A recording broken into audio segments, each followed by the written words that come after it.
ఆంధ్రప్రదేశ్ రాజకీయాల్లో ప్రస్తుతం కాకినాడ జిల్లా పిఠాపురం నియోజకవర్గం కాస్త తలనొప్పిగా మారింది.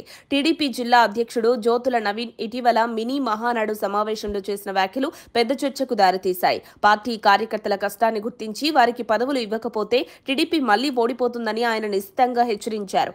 ఈ వ్యాఖ్యలు పరోక్షంగా జనసేనను టార్గెట్ చేశాయనే విమర్శలు వినిపిస్తున్నాయి. ఈ ప్రాంతంలో పవన్ కళ్యాణ్ నియోజకవర్గం కావడం, ఆయన డిప్యూటీ సీఎం హోదాలో ఉండటంతో రాజకీయం మరింత వేడెక్కింది. గతంలో పవన్ విజయం కోసం టీడీపీ సీటును త్యాగం చేసిన వర్మకు నామినేటెడ్ పదవి రాకపోవడం రాజకీయాల్లో కలతలు తెచ్చింది.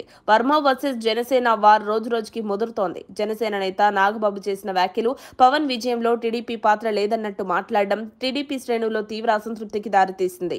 వర్మ తన నియోజకవర్గంలో పార్టీని బలపరిచేందుకు శ్రమిస్తూ లోకేష్ ను ముఖ్య నాయకుడిగా ప్రకటించాలని బహిరంగంగా డిమాండ్ చేస్తున్నారు. ఈ దశలో జ్యోతుల నవీన్ చేసిన వ్యాఖ్యలు పార్టీ మళ్లీ ఓడిపోతుందన్న హెచ్చరిక వర్మకు మద్దతుగా అనిపిస్తున్నాయి.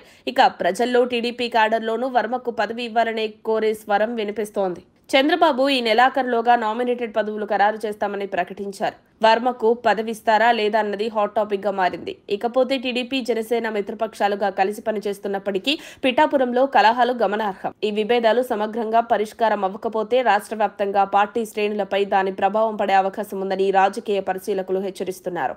జనసేన శ్రేణులు మాత్రం వర్మకు పదవి రాకపోవడమే సమస్యకు మూల కారణం అంటున్నారు. మరిన్ని అప్డేట్స్ కోసం మా కాయ్ టీవీని సబ్స్క్రైబ్ చేసుకోండి.